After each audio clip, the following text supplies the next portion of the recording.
Hello everyone. Today I am going to give brief outlines of the topic resources. First of all, what are resources? A resource is something that can be used to satisfy human wants or needs. Things which are present in the environment and which humans use directly, and things which humans transform into usable materials to satisfy their needs. It is the utility of a product or service which makes it a resource. Humans add value to a resource by using it, and as they are the ones who identify the use of the resource, they transform it by using an appropriate technology and skill. Minerals like iron, manganese came to be regarded as highly valuable resources only after humans understood the value of steel and learned that it could be made from iron. Resources are classified into three types. They are natural resources, human made resources, and human resources. Resources derived from nature are called natural resources. For example, air, soil, water, minerals, forests, etc. Natural resources are derived as shown in the picture. And the first one is biotic resources. Biotic resources include all living organisms on the earth. Flora means vegetation and the fauna means animal life. Human beings are biotic resources. And the next one is abiotic resources. Abiotic resources are non-living substances used by human beings such as soil, air and sunlight. And the next one is actual or developed resources.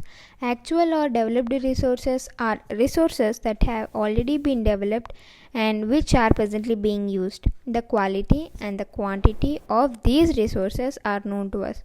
The iron ore and coal deposits in Jharkhand, the petroleum deposits in West Asian countries, gold and diamond deposits in South Africa, and the rich black soils of the Deccan Plateau in Maharashtra are some examples of actual resources. And the next one is potential resources. Potential resources are those resources that could be of use in the future due to breakthroughs in technology or changing circumstances. For example, biofuel, that is fuel made from living matter like crops of sugarcane and rapeseed, was thought to be too expensive 20 years back. At that time, that was seen as a potential resource. But today, soaring petroleum prices have made biofuel an attractive option, and biofuel is seen as an actual resource. High speed winds, solar energy, and bio waste were considered as potential sources of energy in the past. Today, they are actual power resources. There are wind farms in Tamil Nadu and Gujarat which are devoted to producing wind energy. And the next one is renewable resources. Renewable resources are those that get regenerated or replenished rapidly. Some resources replenish themselves, like wildlife and forests, and some can be replenished with the help of physical, chemical, and mechanical processes like soil and water. However, over exploitation and unscientific use of renewable resources like water, soil, and forests can affect their future supply.